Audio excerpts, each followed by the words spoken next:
with it, Might okay? have to come back. Yeah, exactly. It's fine. Okay? You ready? Okay.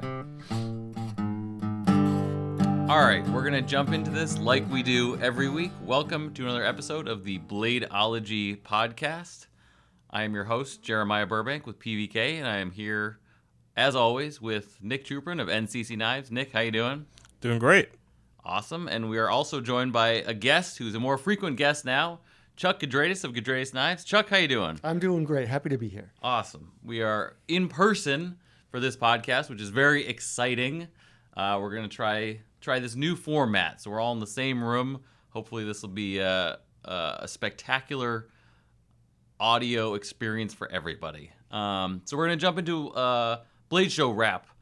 We just got back probably about a week ago from Blade Show. The three of us were there. Nick was exhibiting for the first time. Chuck was exhibiting for the 22nd time. So there's a nice dichotomy there. Let's see. Nick and I left New Hampshire on Tuesday night, headed down to our friend John Kerners at EOS. We bunked with John on Tuesday night. That was cool to see John. I haven't seen him in a while. He's not that far from us now, as we are in New Hampshire. John's about 4 or 5 hours away from us. 5 hours away. 5 hours away. Okay. He was close. He was only an hour and a half away from me before. You actually moved. Yeah. He was only an hour and a half. Okay. So we crashed with John on Tuesday night. That was very cool. And then on Wednesday, we did a shop tour of EOS, which is always neat to see what those guys are doing down there. John has a second screw machine, a new Haas, and it is looking good. Always good to see Sean. Those guys are cranking. They somehow run at full speed nonstop year-round. It's very impressive. John prototypes pretty much faster than I think anybody in our industry does right now. Nick, you got to hang out with Sean and John for a little bit on Wednesday. It's good to see those guys. I've been there just like you at 4 years. I guess pre-pandemic. Got to see John's new shop, talk to him about some processes, pick up some screws, and yeah, it was overall a good trip. Yeah, no, that was really cool. You know, if you're not familiar with EOS, definitely give them a follow on Instagram. Those guys are most definitely holding it down for the USA side of manufacturing in a very strong way. And it was good to see them and hang out. I'm sure we'll hopefully be back there again soon. That we are not that far away. Next on our Blade Show journey was picking up Levon of the Knife Nuts podcast. We rented a Toyota Sienna minivan, which was actually a hybrid. Very impressed with the performance vis-a-vis the gas mileage and the horsepower with the three of us, plus all of Nick's inventory and the booth in Pennsylvania. We grabbed Levon probably about, 2 or 3 p.m. later than we had had the road planned. later than usually. We have to stop farther than we usually do. We went to, what's the name of that place? Oh, yeah, Jeremiah discovered the wonders of Wawa. Yeah. For people who don't know, it's just like a 7-Eleven on steroids that is beloved by Pennsylvania locals. It's considered as holy as a church would be out there. I guess I've heard of a Wawa, but I don't think I've ever experienced one. It was pretty bespoke, you know. It was kind of like Levon got me a pretzel, and it was actually rather enjoyable. So that was good. So Wawa, Levon from Knife Nuts, and then we headed to Atlanta. We stayed as usual, probably about, this time we stayed about 5 hours outside the city because we were running a little behind schedule. We usually like to stay about 2 hours outside of Atlanta. So Thursday morning, we rolled into the show, got set up Nick's booth, which was I'd say it turned out pretty great, actually. Yeah, I was very happy with it. Jeremiah helped set up all the banners and get those designed up just because the booth situation happened about a month before Blade Show. One thing I want to say about the ride, my brain was all messed up because I am used to a 14-hour drive from Brooklyn, New York to Atlanta, Georgia, and my head was still considering 14 hours until we sat in the car and the GPS said 20 hours, and then I was like, oh yeah, I am much farther away now. Yeah, it was a few extra hours in there, plus some stops at some friends' houses. Next year we'll probably alter our time schedule just slightly in order to properly get there. I mean, we got there on time, but it would have been good to get there about 4 hours earlier than I think we actually did. I don't know. Like I don't like getting there too early for people who do exhibit and see what setup is like. Essentially, anytime before noon, it's just a lineup of trailers and trucks unloading for the bigger booths. And as Jared said, it's not my first time exhibiting. It's about my 9th time. It's the first time exhibiting with a booth solo, which was a nightmare. I was exhausted. Usually I'm out in the pit till like 3 in the morning, and by 11:30 I was like, okay, it's bedtime. Yeah, but you had your suit on this year. You looked sharp. Yeah, I looked like a business professional. Professional. My suit matched my display. My display Right. matched my banner. Everything was blue plaid. It was great. Yes. Yeah, no, I thought that, yes, misnomer. Nick has exhibited before. This is the first official booth, which now there is a contract, so you'll be in the same place next year, yeah? Yep. That's exciting. So, right, the banner came together last minute.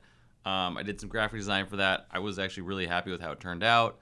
The case, I think the NCC knives, I think that turned out really, really well, considering like a week or something, 2 weeks? Like it was like just under a month notice. Like I was on vacation, and like I flew in, and like at the airport, it's like, you now have a booth, and I was like, okay, great. I have to figure this out in 3 weeks. Booth setup on Thursday is wild. If you've never experienced it, which to be fair you might not have, but yeah, on Thursday the Cobb Gallery is basically completely empty. The show floor is empty, and then in the period of like 8 to 9 hours, like little mushrooms, the entire floor explodes with booths and tables and banners, and it's a sight to behold. And yeah, everyone's trying to basically cram 1 million Road Pelican cases that are the size of like 2 full-size luggages through this loading door, and it's absolute madness. I kind of enjoy it, but yeah, it's something else for sure. But that was set up on Thursday. Chuck, how was your travel? How was your getting there? Getting there was easy. I flew out of Bradley, which is in Connecticut, direct flight to Atlanta. Had a friend pick me up at the airport, and checked in my hotel on Thursday, and went right over to the show to get my badges. Nice. And wandered around the show floor for a little while, saying hi to people, because once the show starts, you have to be behind your table. It's hard to go talk to people until you've sold all your knives. So did that, went out to dinner Thursday night, and was ready for the show Friday morning.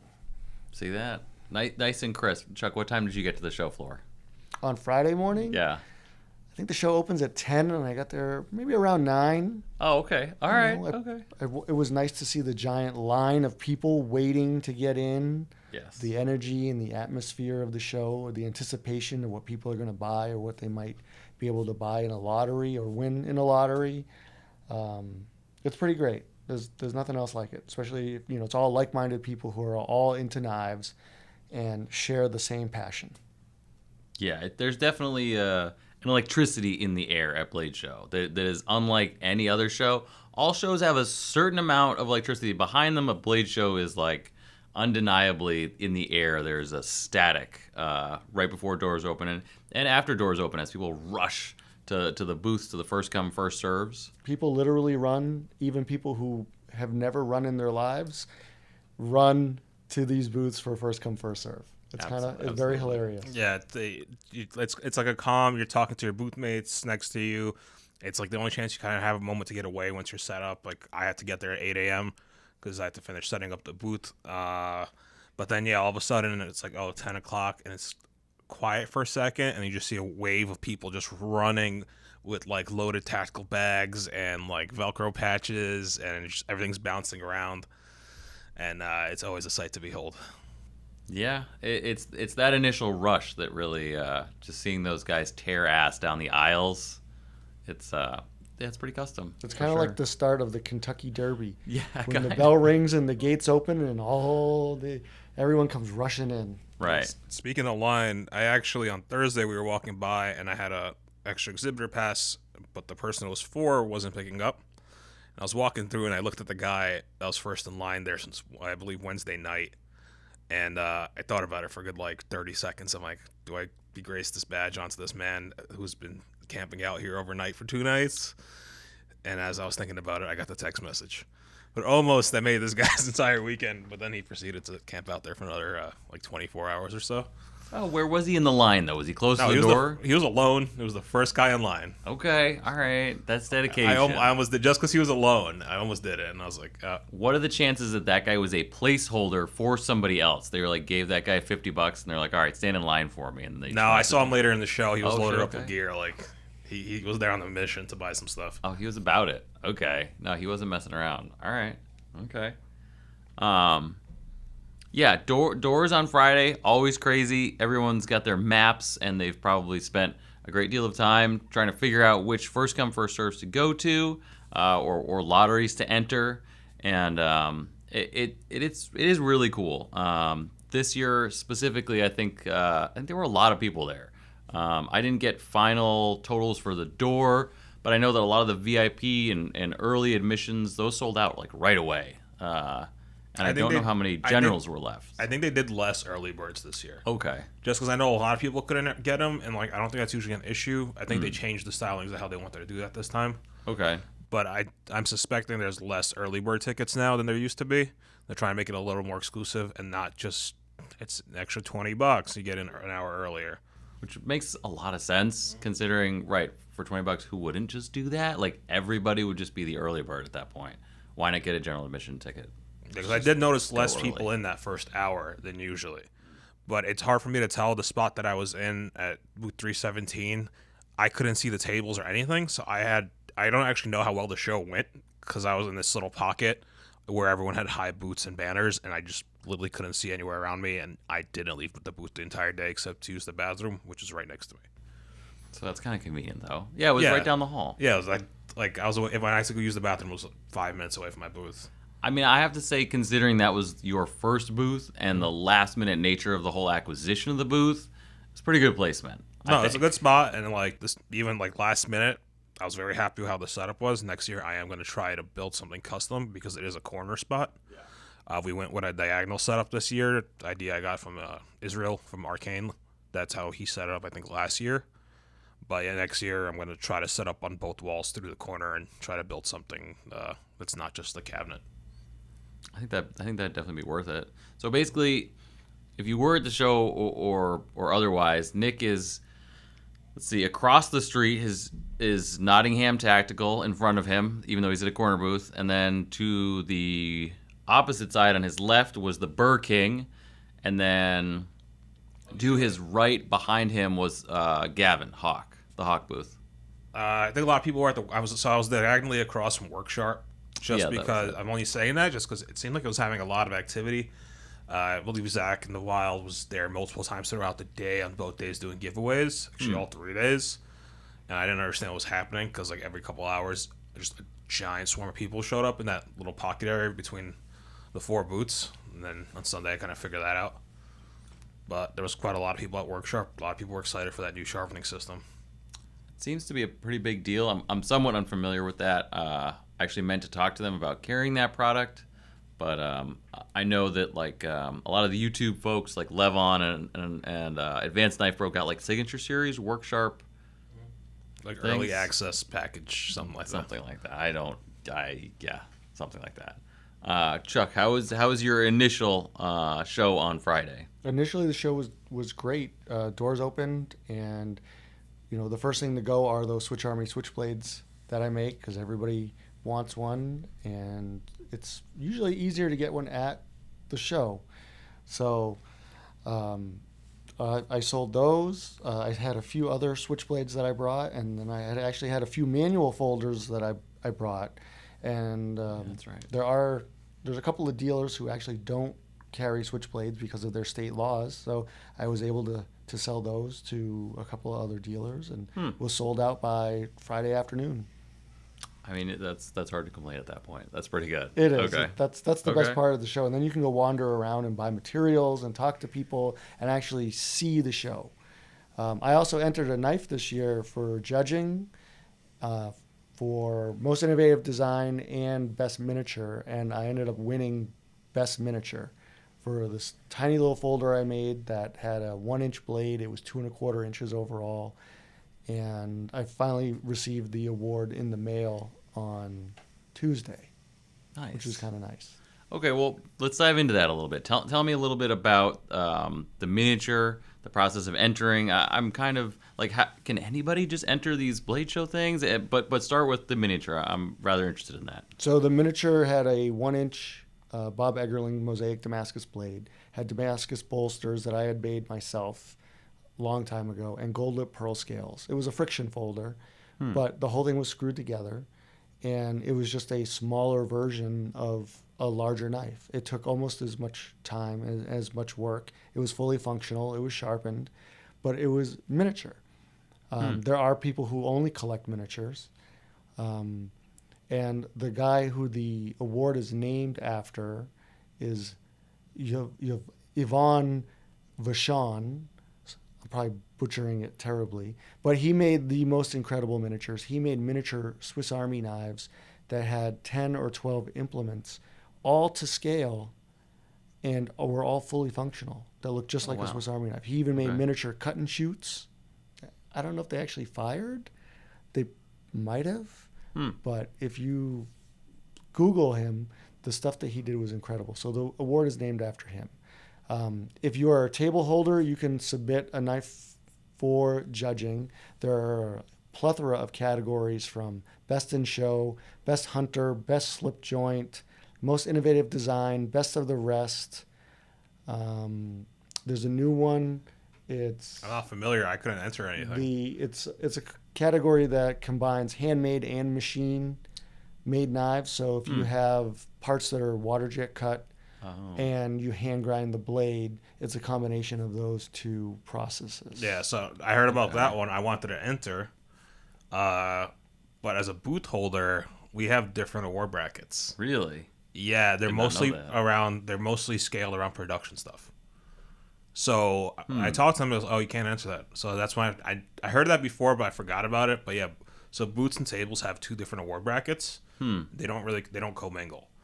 So, I did. I mean, I guess that makes sense. If you have a booth, you're probably like a bigger entity. I mean, in this case, you're not a giant entity by any means. Yeah. But just because you have a booth. Yeah. So like that, I heard about that category. But most of the booths, there are some that commingle, but they're different. They give out two awards for it. But it's not something I fell into. But most of them was like best budget folder. That's not Production knife of the year. Production knife of the year. Best bang for I think best bang for your buck was the best production folder or something like that. Okay. But there was skewed for more production atmosphere businesses. So I didn't really end up entering anything.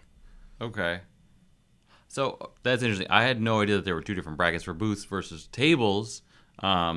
Jumping back to the bolsters on the miniature. So you're saying that that's sole authorship Damascus on there? It is, yes. I had taken a class probably 10 or 12 years ago with J.D. Smith at Mass College of Art, and it was how to make Damascus. So we made all kinds of mosaic Damascus. So I still have a few sets of bolsters that I had made myself, and I just kind of wait for the right knife, essentially, before I use them. That's pretty neat. Okay, so do you still have the miniature? Are you planning on selling it? Or I sold it. I had a customer who I had posted a picture of it as a preview for Blade Show, and there was a customer who was very incessant and had to have it. Wow. So he, said, "I'll pay you right now," and I said, "Okay," because I don't know if I'll sell it at the show, how well it would go over, and he said, "You can hold on to it, enter it to the category," and it ended up winning. So he has a Blade Show award-winning knife in his collection now. That's actually pretty neat. So it's got provenance going forward now, and it'll be pictured in Blade magazine, along with all of the other winners.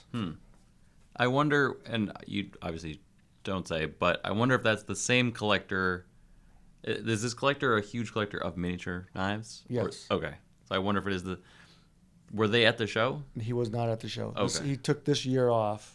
But did he send somebody to the show? He did not. Okay. No, I mailed it to him Saturday morning from the show. Okay. I was just wondering because on Sunday, I was at Paul's booth, and there were two people there negotiating with Paul about like 3 or 4 super high-end miniatures. Yes, those are about. little Joe Kaios miniatures who are made out of precious metals. The blade and the handle is made out of gold, has a bail on it. So it's a piece of jewelry that you can wear around your neck. And I've thought about doing something like that. Put a bail on it, sterling silver scales that could be engraved. You could still do it with a Damascus blade so it's functional, or just do the whole thing out of precious metal and you just wear it as a piece of jewelry. That'd be pretty neat. Yeah, no, that'd be cool. That would be cool.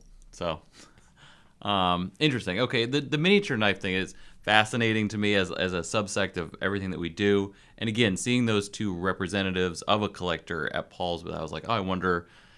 I'm sure there's actually a lot of people who collect miniature knives more than I know. There is a criteria set for it to be considered a miniature. It has to be within a certain size limit or under, because there were other people who had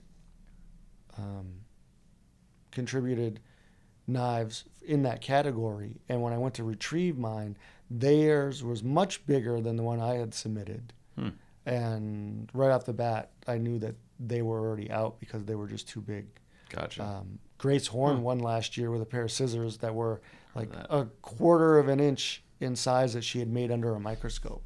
And I had built a miniature last year to compete, and I didn't even bother entering it because after I saw what she had submitted, I knew that she would win, and she did. I remember following the process of her building those, where she was like, "Yeah, I'm sharpening them. They're technically functional." And I was like, "Jesus." They were tiny. Yeah. I remember seeing them. They were so small. I was They were essentially they fit on your thumbnail. Yeah, they're like a clear plastic display because you couldn't even take them out. You drop them and they'd be gone forever. Yeah, they're so tiny. That's pretty cool. Well, again, congratulations on the award. That's awesome, and the knife sale with a knife with provenance, as you said. Friday it was a good day, first day of the show. Nick, tail end of Friday, how'd you do? Pretty good. For me, because I don't do lottos, I do first comes. Usually there's some sales right there in the beginning, and then there's a lull while people wait for lottos, and then at about 4 o'clock, people start coming by again once they don't win anything. So it's kind of usually how Blade Show always goes for me. And then same thing happens on Saturday. There's a pickup in the morning, and then there's a lull until lottos go through, and then I get around 4 o'clock, people start coming by again. But I brought a record amount of knives this year. Like, it was a record show for me, but I brought a lot of product. So I was gonna say you actually brought a diverse amount of product and quite a bit of product considering the booth this year. Do you want to talk a little bit about that? Yeah, usually I'll bring like the folders and then like one other thing, mainly because the last 2 years I flew. When I used to drive, I used to bring more. But when you fly, bringing knives, clothes, and like display stuff for the table gets a little hectic. Like I bought luggages just for shows for that reason. But this year, since we drove, I ended up bringing everything and anything I had. The customs, the automatic. The automatics I actually wanted to submit into that category, but I couldn't, where it was machine made or hand ground. And I brought Nux. Those did really well at the show. That was Nux, kind of a side project that I've always wanted to do but couldn't in New York. I'm kind of proud of them just because I believe they're the most comfortable Nux out there. I've held many just in passing that Jeremiah carries, as he carries a lot of Nux. And so I've learned a lot from handling a lot of different ones and seeing what I like and what I didn't like. And I brought a couple knife making products too that I make, the Radius hand sanding blocks for sanding hollow grinds, knife assembly and disassembly trays. I brought the new Ragnarok model. So I had 2 different custom folders with me, the BBM and the Ragnarok. And then the auto collab with Menevade in blue and black. Nice. Okay. So that would have, the Comrade would have fit perfectly into that new category, right? Because it's machine made, or it's machined, I should say, but it's hand ground. Nick hand ground all those blades. Yeah, so I wanted to enter it there, but I couldn't because I was a booth. That category didn't exist, and I thought it would have it's not anything crazy groundbreaking, but you don't see autos that are hand ground really, and that you'll see like really expensive like collector grade stuff. Usually when an auto is custom, it goes into a $2,000 price bracket with Damascus older school makers. There's nothing really like that at that price point and that style of make that's hand ground. So I thought it would have did good, but they said the boots don't qualify for that category. Kind of bogus, but good thing to keep in mind for future years as far as the booth thing goes. I know this subject came up before when we were at NCCA this year. Richard and the guy with the Hawaiian shirt on, right behind Richard. bald dude, glasses. They were passing out these sheets of paper with this long-winded, however somewhat valid diatribe about handmade knives being mixed with machine-made knives winning things at the NCCA show, and they wanted they were like almost trying to petition for a category, which is not necessarily handmade, not necessarily entirely machined, but some sort of mix of the both. So it sounds like this is a good solution for that, because I think moving forward, there's probably going to be a lot of knives in that category. As you said, now I can tell you that there are very few. Well, when it comes to autos, anyway, there are very few autos in that category. And just in general, I feel like that's a response to sort of I am air quoting here, mid-tech revolution. Probably about a decade late on that one, folks, but that's okay. Blade Show's getting around to it. Better late than never. But yeah, we have to figure out how to sneak that comrade. Well, if I had the non-hand ground ones, I could have submitted it into production category. But it's dicey. they're but all okay. hand ground. Yeah, I mean, would you consider that? I mean, that's the non-hand ground autos I would consider out of production, because they'll be like hundreds of the same thing. okay. Yeah, all right, sure. If they were not hand ground but all different, I don't consider that production. But the plan for those is like there will be a few hundred in black.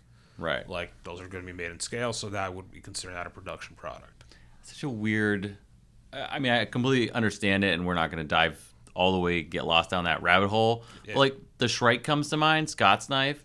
He can't grind. It's all milled, but it's entirely custom. He just sharpens the edges. So I mean, it's entirely machine made. But that knife brings quite the price tag, considering its rarity. Well, the way I view that, like my customs, some of them aren't hand ground. Majority these days aren't hand ground. Right. But I look at custom even though like the ones that are hand ground, they're all different. Like there's 20 on the bench right now. Everyone's unique. I brought 45 knives to Blade Show. It's a lot. They were all unique. Yeah. So like when I say production for me, it's that auto. They're all going to be the same. So when you're making them in scale, all identical. Yeah, it'd be cool if there was a category for small scale and large scale production. Yeah. But they don't have that. So just before we get too far from that, I meant to bring this up, but I just remembered now.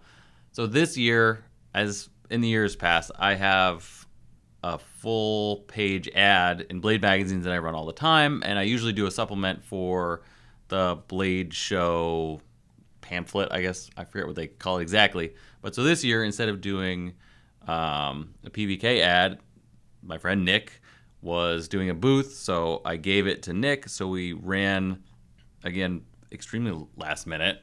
We photoshopped and photoed together a full page ad for Nick. So that Ragnarok that was in Blade magazine, do you know where that ended up? Yeah, Arizona bought it. Oh, really? Yeah. Okay. So that Ragnarok, it was the new solar flare pattern in blue and bronze.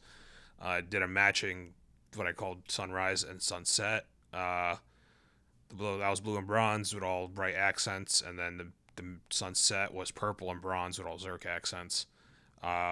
But the sunrise one was one in Blade magazine, and Arizona did get that one. It's probably going to be listed around. It should be listed by the time this podcast is out. So like this week, this is when they were planning to drop that. That's pretty neat. Okay. I wonder if whoever gets it probably will never know that it was in Blade magazine. But if anybody hears this podcast and they get that knife, we have extra copies of the print ad. So if you want one, just hit Nick up and we can send you one, because it is really neat. That specific knife is in the full page ad for Nick's booth, the first booth he's had at Blade Show. So that's pretty cool. Yeah, I did a booth prior with, but it wasn't in my name. It was one that I took over when someone had to cancel. It was a 1-year spot. That was actually the only time Elijah exhibited. Yeah, I was going to say, me and Elijah shared a booth. He stayed there for about 2 hours, and he's like, "Peace, I'm out. Like, this is the prices for my stuff if you want to sell it." And I was like, "Okay." Yeah. That was the year we did the inflatable couches. Which was, to be fair, I think that was a great idea. Yeah, it was the greatest thing ever. $40 on Amazon. I had it shipped right to the hotel, and then that was also last minute. I think I got that booth like 2 weeks before Blade Show. Yes. And I figured out the day before Blade Show, you don't get anything with a booth. Right. People don't realize that. You get a table and 2 chairs. With a booth, you get nothing. Literally nothing, as in like you have to pay for power. For a small extension cord, you have to pay for. You have to pay to rent chairs. Yeah. And renting chairs costs 5 times the price of just going to Home Depot and buying a chair. Right. For the same chair. So like, I remember I was like, "Jared, I need you to take an Uber with me," because we didn't have a car. And then we went to Home Depot and then we got our Uber guy and he's like, it's like, hey, like, can we fit a table and 2 chairs in your car? It's like 8-foot folding table. And we ordered an XL. I still can remember this. And a sedan showed up. Yes. So yeah, that was a fun trip. It's pretty custom. I think we had to set up like the morning of Friday too. Yeah. Fateful, but it worked out, and the inflatable couch idea sprung up this year.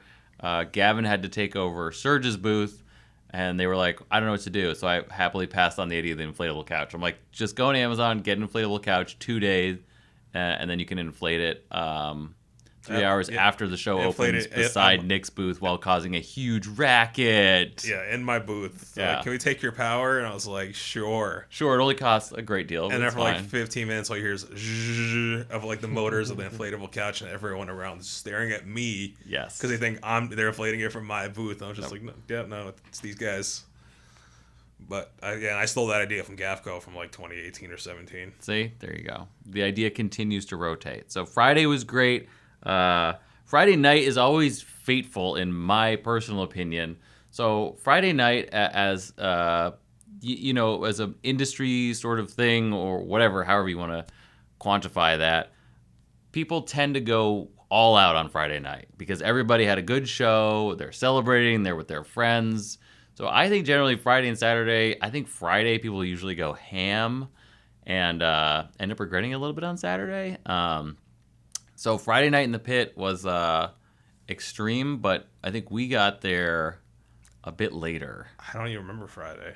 Exactly what I was just saying. No, I didn't drink. I was just like not planning for the 20-hour. The drive there was more like 26 hours because we were stopping and visiting people, but not planning for that. And then setting up the booth, and I don't know, with a table you could kind of wander off, or you have booth like table mates to talk to.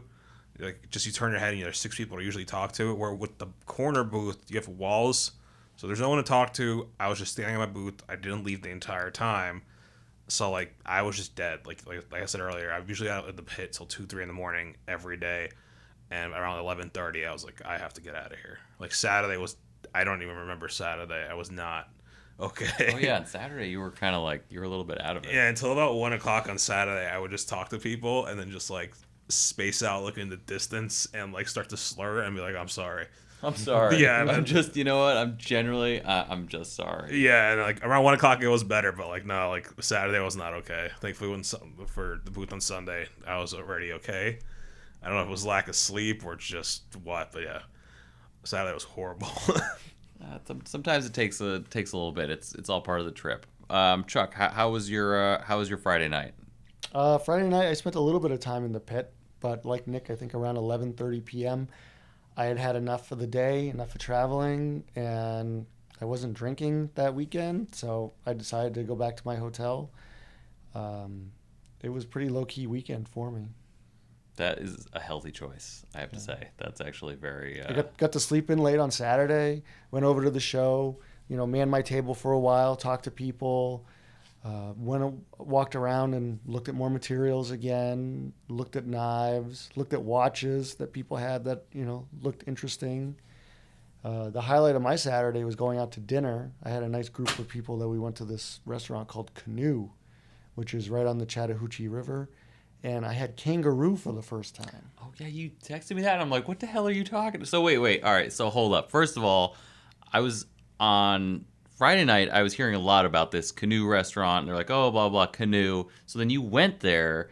And then so just to clarify, Chuck just texted me a plate with meat on it and goes, I just ate kangaroo.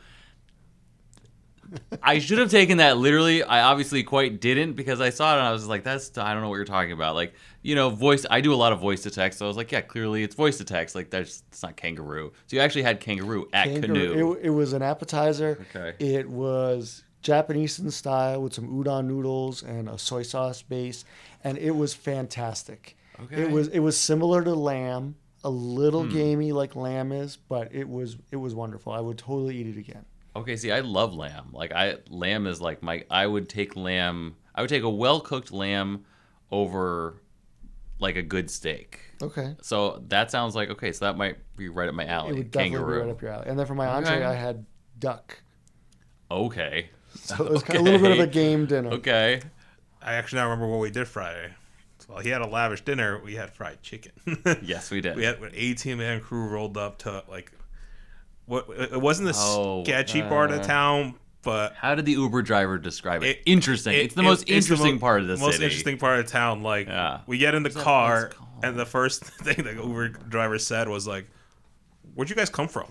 We were like, "We ate fried chicken." Yeah, when he picked us up in the van, he was sketched. He was like, "Wait, like, what are you doing here? Like, why are you guys here?"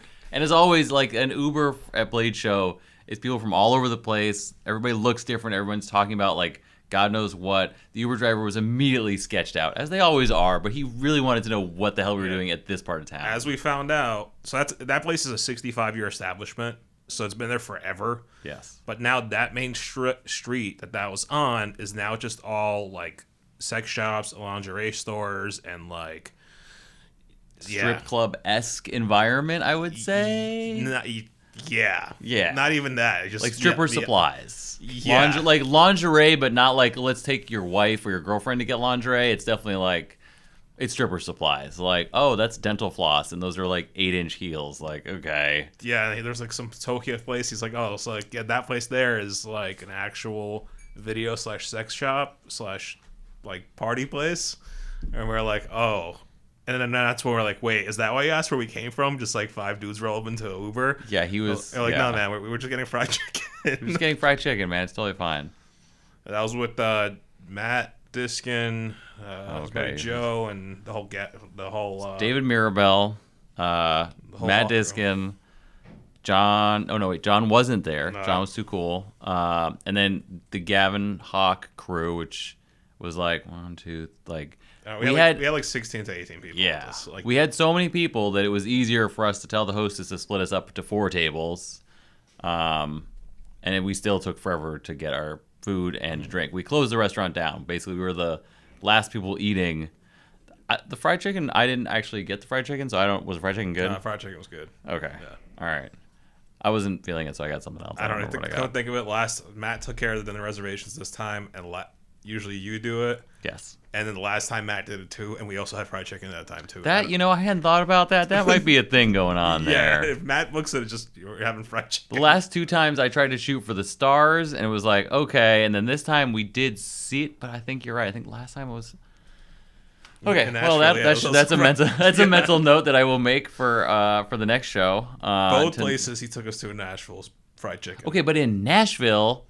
fried chicken makes sense. Yes. And to be fair, okay, the other thing was with Matt's reservation was we knew the party was going to be huge. Mm-hmm. It was going to be like way too many people, as these Blade Show dinners tend to be.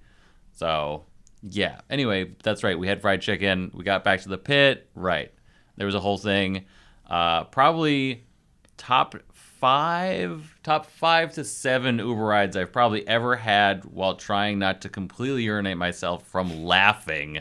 Yeah, Levon took shotgun and was trying to smooth the whole thing over while like we're all like just like a tiny bit drunk enough to just be like just letting it all out and talking about like knives and then like asking about the city, and the Uber driver was like high key very weirded out. Yeah. He wasn't hiding it at all. He was just like a bunch of dudes in a weird part of town talking about knives, here for a convention, wink, wink, nod, nod. He was like, so you're all just sleeping together, clearly? Is that what's happening? He was like, no.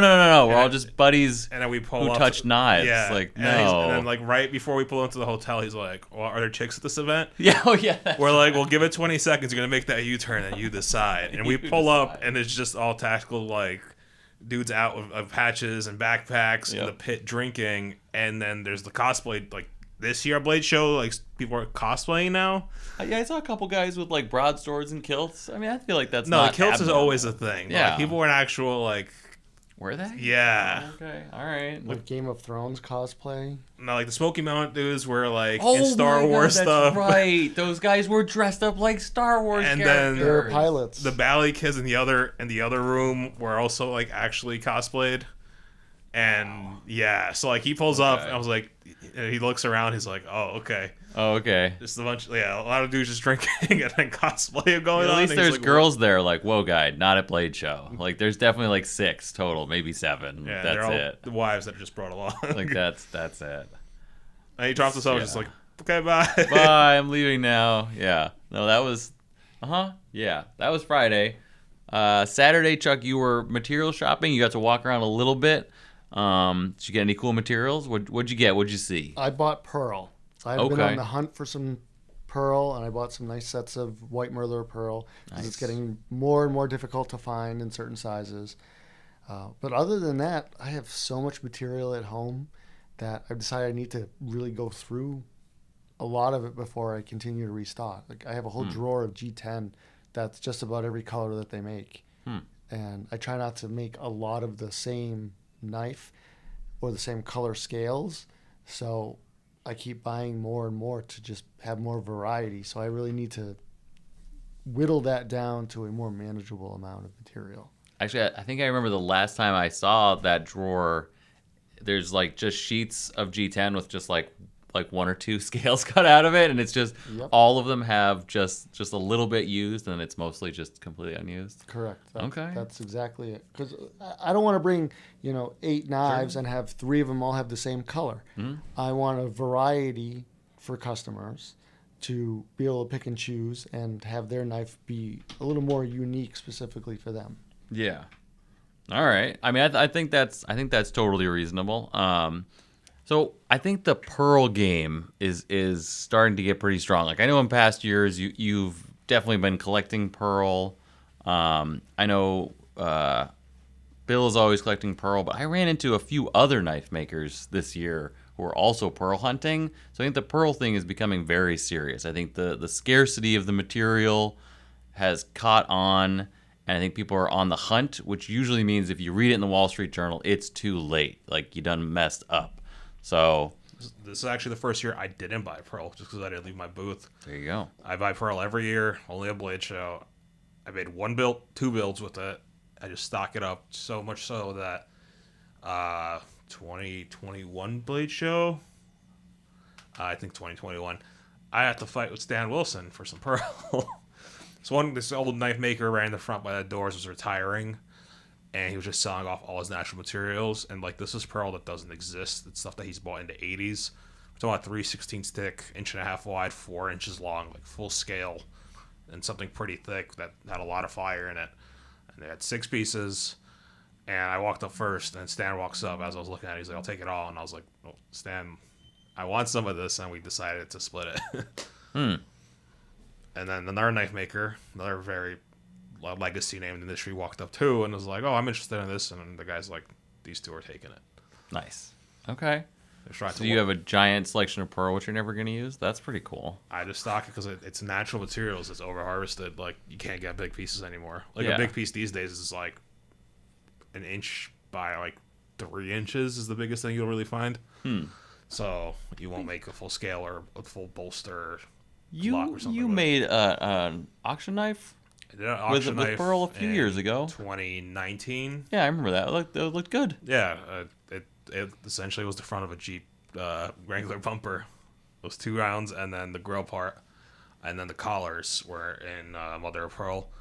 That was a collab with Rob Carter, and then I have my personal knife is also in Pearl. It's a Imp little 2-inch frame lock with full zirconite scales, hand rub blade, and like a 3-piece collar with Zirc and Mother of Pearl.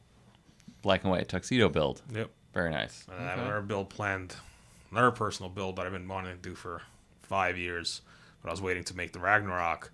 That's also going to be in Pearl, but that's going to be like Zirc, Pearl, Blue, White Gold, and Diamond. I want to try some jewelry techniques on it. Right. Anyway. You're going to put diamonds in the backspacer? Okay. No, it's going to be 2 inlays on. It's going to be a liner lock. I don't make liner locks, but for me, I've always wanted to do this build. So liner lock, polished blue liners, full Zirc scales, and then 2 teardrop style inlays on either side. And in the middle, where it's still Zirc, between the 2 inlays will be a white gold cup and a diamond on either side. So it'll have to be a decent sized diamond. 2 carats. Yeah, I was looking at like probably like a carat and a half to 2 carats, something like that for that. And then 2 smaller diamonds for the pivots, a custom tool so you can screw around the diamond. And then I have little half-carat diamonds that I bought for this build for the backspacer. Do you already have the diamonds for the backspacer? Just the backspacer. Oh, okay. All right. Those I encountered while like strolling in Manhattan in Diamond District. And you were just like, this is going to be on a knife. I knew I wanted to make this build for like 5 or 6 years. Okay. I just didn't want to do it on the BVM. It wouldn't look right. The handle was too small. And I planned it right when I stopped making the MK1, so that was the original plan. So you're going to do this build on a Ragnarok. Yeah. All right. So my theory when I make personal knives is if I make it to keep, it has to be in such a manner that it's too expensive to make for me to sell. Because I don't make liner locks. I have to make fixtures just for this one knife. And everything else about it's all one-off, the coating. So like if I was to sell it, it'd be a 5-figure knife. No one's going to pay me 5 figures for this thing, so I get to keep it. Are you sure no one's going to pay you 5 figures for I don't know, this someone thing? throws me 5 figures for it, it'll be hard to say no, but like that's my theory. Like You can always make another one. That's it. my theory behind that build, if like that'll be it has to be a 5-figure number to get rid of it because I don't want to sell it. So it's essentially what we like to call the fuck you price. Okay. But I mean, like, But that's you what- mean a personal build. You're not going to carry the damn thing, are you? I'll carry it as like you wear a nice watch, like with a suit for like a wedding or something. Like it's Right. the showpiece. Like every wedding I go to, every big event, everyone's like, "Oh, I heard like so and so told me you make knives." It's always like a friend's boyfriend or something is like, Yeah. "You make knives?" Like I like knives. Like check out my Kershaw. And I'm like, I make. So then you custom- want to pull out a knife dripping in ice, Yeah. essentially. Be like, So oh, that's cute. it's- Fuck you, buddy. Yeah, so like the knife is like a jewelry piece. Okay. Like you wear a Rolex, you have this thing.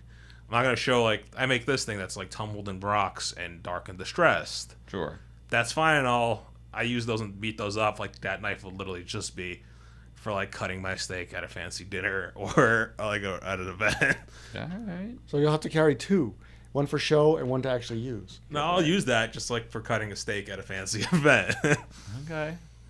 Well, I think we're all looking forward to seeing that Mm-hmm. someday when it never happens. I can't wait. It's going to be totally phenomenal. It's gonna happen now that I'm making the knife to make it on. Now that I think about it, I think even mentioning that knife on this podcast since, like, I mentioned it before. Like I said, it's like 5-6 Okay. years. I was like, it doesn't work on the BBM.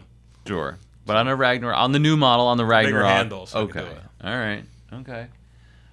So pearl hunting, no purchasing of G10 because you've got too much, Chuck. No Damascus. No Damascus. Jeez. I've got a bunch of that too. Okay. I've got a all lot right. of stuff stockpiled. So I always bought Damascus at the show because Jance would have the Damasteel cutoffs at the like the end pieces. Hmm. They were like half price, so I would always stock up on those. So you didn't get. I didn't leave my booth. Yeah, you were there the entire whole show. time. I Well, wa- you got to walk around a little bit. I walked Levon out- covered you for like a minute, right? I walked down 2 aisles of the boot sections because Hell I had to yeah. go see Blade HQ, which is at the end of my aisle on one side, Okay. and I have to go see E Knives, which is the end of the aisle on the other side.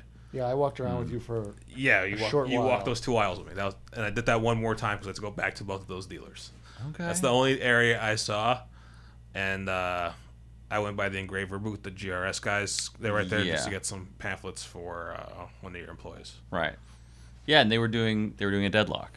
Yeah, they were actually doing when I was talking to them. They were doing a deadlock on site, which is kind of cool. Because I was talking to the guy, and he's like, "I don't know. Like my next step is I have to add some shadowing. I have to see." So it's just kind of cool to see the process and the mindset as he was doing. They usually do a piece that's going to be a selling piece for a maker at the show, but I never really realized it until this show because I looked at it and I was like, "That looks familiar," and I'm like, "Oh, So this is that's the- Gavin's deadlock." This is the second deadlock they've done. They did a deadlock last year, which was like a more traditional sort of scroll work, filigree piece. The one they did this year, I think they're done with it now. It's really like well, I wouldn't say non-traditional, but it's non-traditional for what they usually have on display, which is the scroll work. Yeah, This it year, was- it's like it this wasn't sort of like filigree. baby hawk thing. Like it's pretty far out. I kind of like it. But yeah, no, it's definitely it's strange. I like it. It's strange. It's Now you not. said Baby Hawk, all I think about is shark doo doo doo doo Oh, doo doo. God. So the engraver welcome. GRS, his name is Jake Newell, Yeah, that's and Jake. he used to do a lot more knives, and now he's working for a jeweler, and basically only engraving wedding bands and Rolex watch bands J Park. exclusively. And so when he's set up at a show, he will work on a knife that he has to finish at the show. he can't take it home and continue to work on it Oh. because he doesn't have time at home Sure. in his day to be able to work on it. So he doesn't take on these big projects anymore. He'll work on inlays for a deadlock Sure. or a really small knife as long as he can get the whole thing done while he's at the show. Okay, that actually makes sense then. So the Rolex engraving thing in the last like 5 years has gone totally off the wall. People are getting Rolexes engraved all over the place. I think that's responsible for a couple Instagram accounts. I don't know that Jay Park is one of them, but that makes sense. So and when I see Jake engraving, he's done right the inlays to the deadlock at this show and the previous show. He's got to get it done. He can't take it home. At Blade Show Texas, he was working on a knife for Peter Martin, which is a Day of the Dead theme. And he worked on it there, didn't get it finished because it's very involved. It's got both sides of the knife being engraved. Oh, wow. And he said since then he hasn't been able to work on it. He just doesn't have the time. Well, in the grand scheme of things, engraving extremely, extremely high-end knives is probably still nothing compared to engraving a Rolex or any other extremely high-end knife. Adding engraving to a knife does add value, but if the watch starts at 10 or 20 grand already, and then you're adding value, the final outcome on the price of that watch is extravagant, to say the least. Correct. Well, I did get to walk around a great deal, as that is literally my job. I picked up a few knives from Peter Martin. Always good to see him. Had some pretty interesting pieces this year with his new Damascus. I was pretty pumped about that. And then this year, I also was able to pick up a knife, which I've been working with Javier Vaught on Instagram for like the last, 8 months or so, on a build, which I was super excited about because he hit me up out of nowhere last year. I've been talking to him at shows, and I pester him on Instagram, who I think I'm a super fan of his work.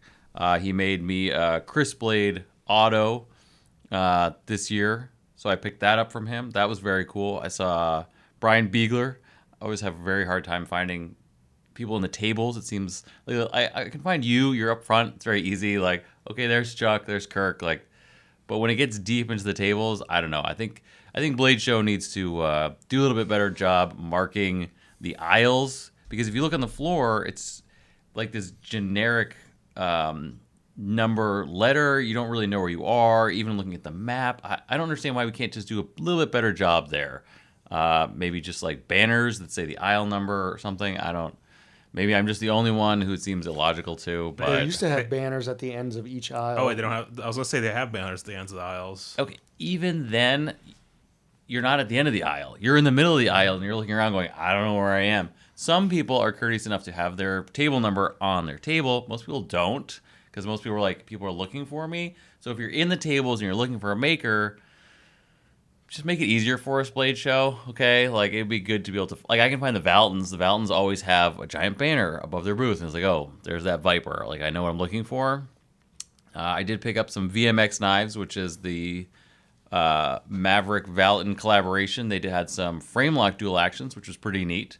More rare for a dual action to have a frame lock. It adds a lot of friction to the blade.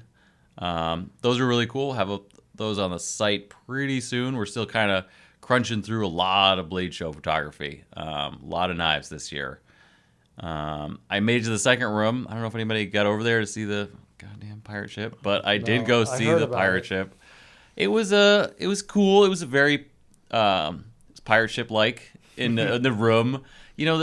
I have no dislove for the second room, though this year in particular, it was very the Bally Alley thing, that seems great. I'm pro that. Like, they have their own space. That's very cool. I went down there to go check it out. See some folks down there. Adam and Julian. Brian had a table there for a little bit, and then he kind of moved to the regular room after the Bally competition. That's cool. There's definitely a lot of, there's no polite way to put this. There's a lot of clones in the second room. There's a lot of Chinese clones over there. None of the people I was talking about, obviously, but it's it's a weird vibe in there for sure. For instance, Staccato was there this year. Not that Staccato's a Chinese clone. Staccatos are great. They did a ProTech collaboration. It was cool to see them there. Very weird to see guns at a knife show. Like, well, it started last year with Nighthawk Armory, I believe so. See, but they were still in the first room this year. Yeah, they weren't in the same spot. They were actually diagonally across from me. Right. I still couldn't go over to see them. Yeah. I don't know. I have mixed feelings about that. It makes sense for Staccato to be there because they had a ProTech collaboration. They did a TR3, which was really, really, really cool, but they sold out of them in 2 seconds and didn't have any more, and they were mostly just selling the Staccato pistols, the 2011s. So they had the whole wall. Yeah, like, I don't know. It's like we go to gun shows and sometimes there's knife guys there, and I always feel like the gun guys are like, why are these knife guys here at my show? And then, like, I go to Blade show and there's these gun guys here. It's knee-jerk for me to be like, why the hell are there guns at a knife show? Like, this is our only thing, guy. Like, you really got to muscle in on this. Like, nothing personal against Staccato or the Nighthawk people. They are very nice, but it did seem a little out of place just in general. Like, okay, like, this is it. Like, this is our only thing. Like, no one's really I mean, I'm sure Staccato probably sold some pistols, actually. They're rather sought after. They're not incredibly hard to get, but they're, if you're there, why not get one? Whatever. I digress. There were some more knuckle makers in the second room this year that I've never met, but I've been following on Instagram for many years. So that was cool to meet up with them. They had booths that went over very well. They sold an incredible amount of product. But yeah, the second room definitely, it's got a different vibe. It's got a different feel. And I think the back end, so if you walk in the room, if you go to your right, there's a lot of strangeness happening over there with maybe debatably designed or manufactured product claiming to be manufactured in places it hasn't been. I digress again, but the second room is great. Saturday night, where does that put us? Saturday night is when I was barely coherent and just wandering around, got to talk to some people, like struggling through it. But yeah, like I said, like I was there for about like an hour because we went to dinner with Paul, Farina, and then we got back and that's right. Wandered around for like an hour and a half, and like I babysat one drink, and I was like, I can't do this. I was just like, I'm going to sleep. Yeah. So Saturday night we went out to dinner with Paul and Ashley, and we met up with one of Ashley's friends who was in town. It was very interesting. He's a professional and highly sought after saddle maker. Again, another weird niche industry where he makes an incredible amount of money making saddles. We sell $1,000 knives, so I cannot complain. So that was kind of neat. We went to the other CNS Seafood. Oh, Lucas, Brazilian Blades, was also there. Always good to see Lucas. Another local. We should have him up one of these times, actually. At some point. That was a very interesting dinner. Yeah, we got back to the show, and yeah, I think that was maybe an earlier night. Cops came that night. Yes, that was the night the cops came. Were you there for that? I was not there for that. No, some lady got drunk and fell and like busted open her skull. Like proper fell, not just like, I fell. And by cops, I mean there was like 8 cops, like 8 EMTs, and the fire department. Like it was a lot for what happened. Because that happened to somebody Thursday night. I don't want to name names, but a knife maker's wife like passed out and fell and had a huge laceration on her forehead, and I was supposed to pick up a case from her, a slip joint case, Friday morning, and she was not there. And her husband, mentioned what happened, and she was up in the room hanging out, just relaxing, and had a massive headache from it. And they're not exactly sure why she passed out and sliced her forehead open. Heat exhaustion, maybe? I don't know. Heat exhaustion, maybe some dehydration. Yeah. Maybe a little bit of both. Maybe too much traveling, not enough sleep. Sure. It creeps up on you. You gotta listen to the body and stay hydrated. That's key. Especially in Atlanta, it's very muggy. It's very hot. Drink water. Do yourself a favor. I just have a jug full of water with emergency and a lot of halls. Nick has a full handle of Basil Hayden's at his booth at all times. I have no idea what you're even trying to convince these people that you're not just drinking the entire show, fam. No, Saturday I didn't. Friday I was drinking the entire Yes, show. exactly. I was also giving out drinks the entire show. A handle of Basil Hayden's. Not a 750, a handle of Basil Hayden's. Yeah, and I went through it 2 days. Did you get a free shot if you bought a knife? Yeah, but also anybody who just asked me if I knew him, they got a drink too. Basically, anybody who stopped by, like, hey, you want a drink? Want a drink? No, everyone You would drink, stop, I no, drink. no, we drink together. Everybody would stop by and they would go like, "You have good taste in bourbon," and then they just hover there for a good like 5 seconds, and I was like, "I don't know you." I don't know you. And then the next buddy comes by and he's like, "Oh, like if Basil hate on," I was like, "Yeah, pour yourself a glass." Yeah, fam, just grab a glass. Like, have at it. Okay, how was your Saturday night, Chuck? Oh, I already mentioned I went to Canoe. Oh, yeah, that's right. Had kangaroo, Yep. had duck. For dessert, they had this homemade popcorn ice cream. Fucking seriously, Oh, guy. I've had I went to this restaurant okay. in Manhattan because they had popcorn ice cream, and it was the weirdest thing I've ever heard, but it was amazing. It was amazing. It makes no sense. They make homemade popcorn and then they soak it in heavy cream to make it soft, and then they turn that into ice cream, and it's served in a glass that's got like a little peanut sauce and a little caramel, and it was amazing. Yeah, it was doesn't make wonderful. any sense. Because now you mentioned, I was like, oh, Canoe's famous for that ice cream. I went to Canoe in Manhattan with my family. Yeah, that place is. And it doesn't have a weird texture. I was just going to ask, so is it like, It's is not it soft, grainy or crunchy gritty. or something? Or is the whole thing is soft? The whole Like- thing's soft, Wow, just okay. like ice cream. All right. It's pretty amazing. So maybe okay. So this year we were very excited to go to CNS. They have this escargot bone marrow dish that Nick and I pig out on. But I think that next year maybe Canoe sounds like The place to go. the place to go. Though the escargot was amazing this year. Yeah, just 2 giant bones of marrow, escargot stuffed into the marrow. They slice the bone open, splay it on the plate, and then stuff it with the escargot. Do they take the escargot out of the shells? yeah. Yes, yeah. Okay. yeah. You just scoop all of it together and put it on toast, and you just. It's amazing. It's really good. But Canoe has popcorn ice cream and kangaroo, which that sounds great. I've never had. Well, I think the chef is from Australia, Oh, so okay. he's got a lot of game meats You don't on say. the menu. Okay, all right. So Saturday was that okay? So Saturday all around was productive and well fed for everybody, which puts us into Sunday and Sunday morning.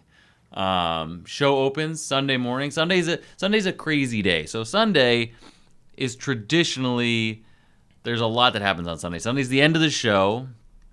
People are sobering up on Sunday. Sunday can be a short day. People are looking to get out of there. We've just spent basically 3 days, if you're exhibiting, running around, going crazy. Deals on Sunday are to be had and to be made. It's a fast and furious day in a lot of cases for a lot of people, and for other cases can be calm. Chuck, you had sold out at that point, so Yeah, but in the past years, sometimes on Sundays I'd still have knives left, and the phrase you hear often is, "I'll buy it right now, and you won't have to take it home." right. That's usually my pitch, actually, which Yes. is like, let me get this now. You don't have to ship it. I'll take care of it. Correct. Yeah, all That's, right. that's the key phrase to use. Right. Sunday, I packed up and I didn't even go over to the show. I had an early flight, and That's right. I left and I went home. Okay. Yeah, Sunday is usually when I walk around, and because I had a booth, I didn't do that because it felt weird to leave. You could leave your table, and no one notices because it's just in a sea of tables. Yeah. When you leave your booth, people notice because it's just an empty space now. So like I stayed all Sunday until 2:00, and then we broke down. I didn't get to see anything. I think next year you need a booth babe, Nick. I'm bringing somebody next year. I'm never running Yeah. a booth by myself ever again. That was exhausting. It's a lot, socially too. I'm sure for you guys, certainly for me, just being on the whole time. Like as soon as we land, it's me on full time. And as far as being at the booth, it's probably very similar. Like socially, physically, like you're on. There's no downtime the whole time. For Blade Show, you're like as soon as you land until we leave, it's just like full contact sport. You're thinking the whole about time. the show. You're Yeah. talking about the show. You're talking to people at the show. You're talking to other knife makers. You're talking about your own knives. You're talking to material suppliers. You're talking to production companies.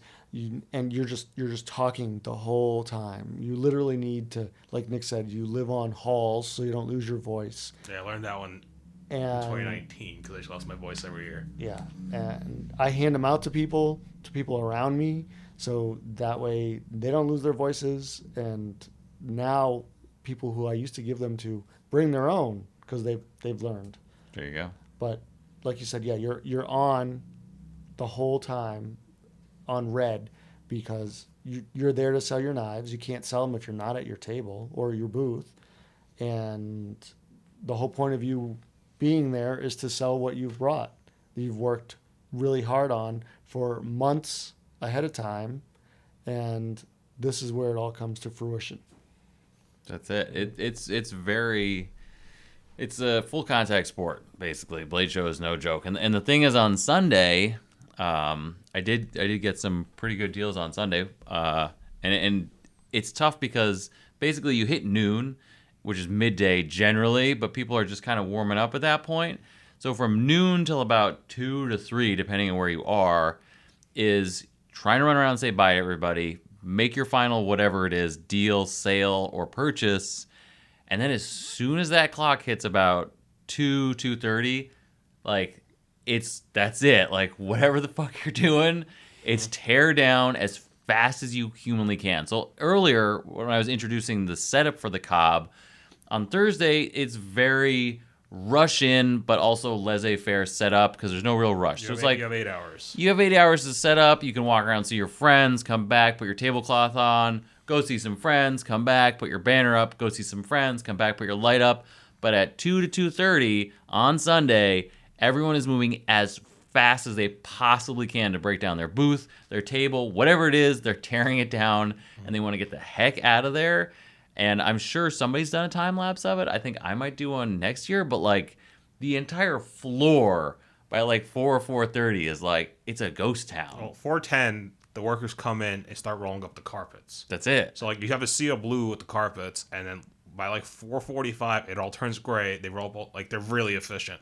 But also the shit show happens because there's 2 forklifts and 1 scaffold.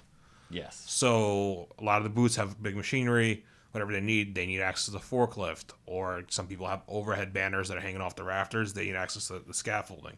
So it's like everyone's fighting to get access to that stuff first. It's the same thing as like I don't like getting there too early on Thursday because the heavy machinery is moving around and everyone has trailers and trucks. Now that happens to everybody at 2:30. To see a truck trying to pull up, everyone's trying to get this forklift to load some stuff. Like it gets hectic because it's everybody at once now, where on Thursday people kind of straddle in throughout the day. But yeah, it's always by like 3 o'clock, it just looks empty and dead and gray, and there's all the booths are broken down. The tables become empty and just become tables again. But it's always impressive to see how fast the Cobb Gallery just breaks that place down. They're incredibly efficient. I have to hand it to those guys. Like they tear. Like opening, closing, in, out, done. Like Sunday, we broke down the booth. I mean, we were out of that piece in like pretty quick. Like we were very efficient. I was surprised. We're there once a year, but they probably do that every other week. Oh yeah, no, yeah. So on Sunday, Nick, Levon, and I just tore the booth down. I went and got some stuff from Show Dad, John Gray. Said bye to Matt. I think I like trimmed my goodbyes to like just those guys, and we were just like running. We loaded up the van and we hit that road. So basically on Sunday, as soon as we left the Cobb Galleria, the 3 of us jumped in that Sienna and hauled ass back to New Hampshire, and basically on and off didn't sleep all of Sunday night. Dropped Levon off at like 4 a.m. in Pennsylvania. Then Nick drove from Pennsylvania basically to like an hour or 2 outside New Hampshire. Then I took over, finished the drive back, and we didn't sleep basically the whole time. Got back here, unloaded the Pelicans, unloaded the Sienna, cleaned the van, drove like 30 minutes away, dropped the van off, came back, still having not slept since Saturday night. On Monday, still on the same cycle, unpacked all the knives, and then I did my dealer thing. I got everything out, rechecked inventory, double-checked the invoices, worked with my guys here to get things settled, and I think we worked right through Monday. I think I went to bed on Monday night at like 8, I think, but like I was, and then Tuesday I just don't remember. Tuesday was just like kind of like that was it, but we didn't sleep. I mean, we just drove that motherfucker all the way. Yeah, we were gonna stop in Pennsylvania, but then I told you I was like, I'll just drive the rest of the way because it was just 5 a.m. I was like, if we take a 2-hour nap, we're gonna 4, but yeah. whatever. But if we took a nap, we're gonna hit rush hour traffic going through Manhattan and the city and all that. I was like, that's gonna add a shit ton of time. Yeah. So I'm like, let's get back. No, it was good too because it was incredibly efficient. We got back here. You had already, Chuck, you had already gotten back at like what time were you in Boston on Sunday? About 4 p.m. Okay. All right. Okay. So Chuck, you got a reasonable amount of sleep on Sunday night, and you were bright-eyed and bushy-tailed for Monday morning. Yeah, I started building knives again on Monday.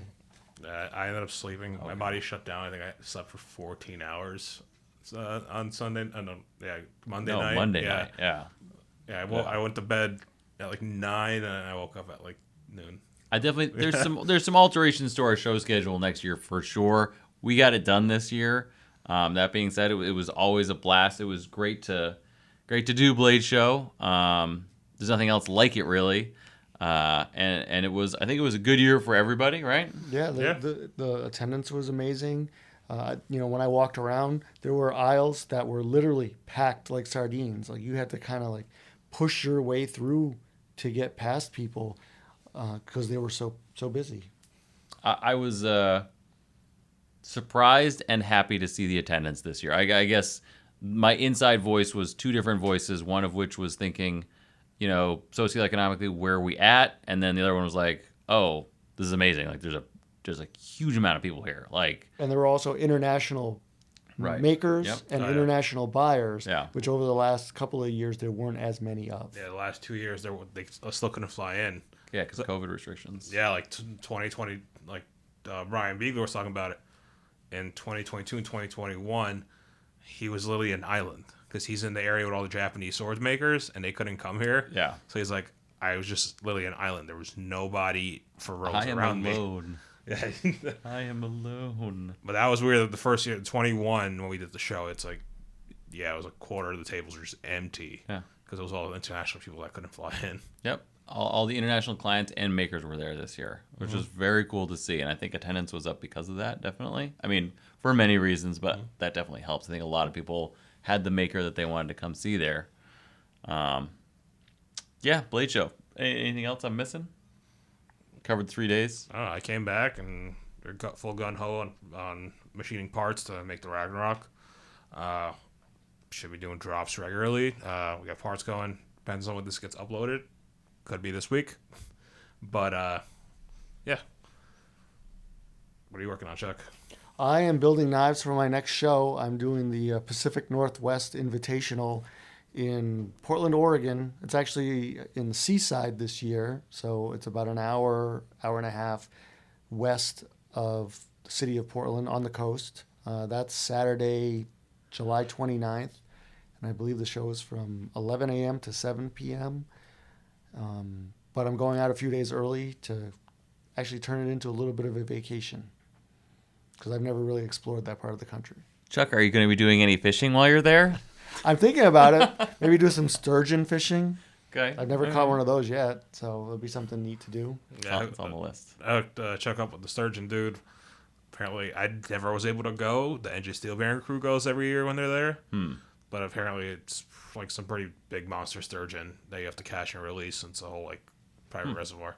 What the New Jersey Steel Baron guys told me is that the time of year that I will be there, the larger sturgeon actually come in to spawn. So there's the opportunity to catch monster fish that are 6, 7, 8 feet long. That's awesome. Okay. So we'll see what happens. Pacific Northwest Invitational? Correct. Yep. Okay. So it's not the right. So that's the show that was the Hand-Built Invitational. We got took over by Billy Cho and the other guy. I'm not sure who the other guy is. Okay. This is the second year that show is happening now. Correct. Okay. So that's exciting. So there's a Facebook group for that. How do we find out more information about that show? Facebook group, and I believe there's an Instagram page. Okay. But I'm promoting myself and promoting the show on my own Instagram page and Facebook as well. Nice. Okay. That's exciting. I know we had talked about going, but I don't know. That's still kind of up in the air. I don't know what's going to happen with that. Probably not going. Okay. That's fair. He said it. Other than that, next Blade show, SLC, yeah? Salt Lake City. Okay. Yep. All October. right. Cool. Building knives, kicking ass, selling knives, kicking more ass. I like it. My next show is SLC, maybe USN. We'll see. USN was lackluster last year. It was a very different environment and atmosphere, and it's just not what it used to be. Yes. I overheard many conversations from untold individuals that may or may not, but most likely may not be going to USN this year. I think Vegas might have run its course. I don't want to say for sure, and I don't want to do a bank rush thing where like I start saying that, but I think that's one of those things. Well, a lot of the makers who are going to be at the Pacific Northwest Invitational used to go to USN, and since USN is about a month after the Pacific Northwest Invitational, I don't think that many of those makers would have enough time to build inventory for that show as well. That's logical. Okay. So those people are not going to the show is basically Probably what we're not. saying. Okay. All right. I like it. All right. Well, good times. I think this went really well for our first real in-person podcast. I'll be editing this and having it up ASAP, and look forward to more episodes of Bladeology, as I always say, on a more regular basis, but it's always busy, so we're working on it. Yeah, fellas, always a pleasure. Thanks everybody for listening. We'll see you next time. That concludes another episode of the Bladeology podcast. Thanks again for listening. If you want to know more about our hosts or guests, you can find myself, Jeremiah Burbank, at www.pvk.com or on Instagram at pvk.lasvegas.